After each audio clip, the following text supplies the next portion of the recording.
Okay, sa mga naghahanap naman po ng mga wild glass belly guppy fish, ito meron din tayo rito. Available.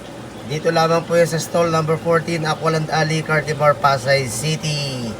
Ang sukat po ng ating mga guppy na ito ay more or less than nasa 1.5 inches male and female. O, close up natin. So yan, medyo kakaiba po ang itsura ng ating mga wild koi na glass belly guppy fish. Ayan, nakita nyo po yung belly ng female. Ayan yung female, oh. Tignan nyo yung belly, kitang-kita na po yung loob, oh. So, nagtatransparent po yung kanilang belly.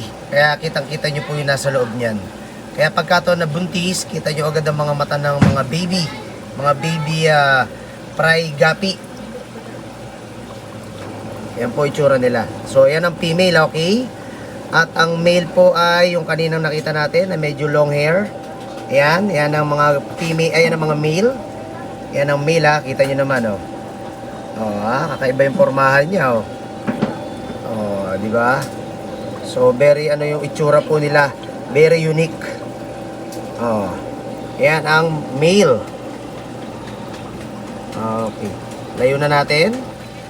So kung sino mga nangangailangan ng ganitong klaseng guppy fish, pasyal na po kayo dito, kita-kita po tayo. Dito lamang po yan sa stall number 14, Aqualand Alley, Cartibar, Pasay City. Okay, sa mga naghahanap naman po ng mga panda guppy fish, yan, meron na po tayo, yehey! So ito pong nasa harapan ninyo ay ang mga male. Yan, close up natin para makita nyo po. Yan. So, yan po ang tinatawag nating panda guppy fish.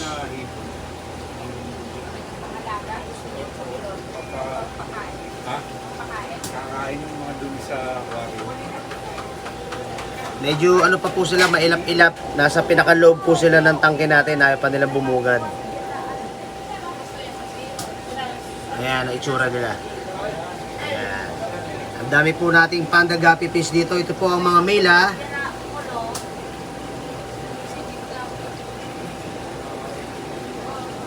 Okay, yan po ang ating mga male. Ang sukat po nila from head to tail, less than 1.5 inches.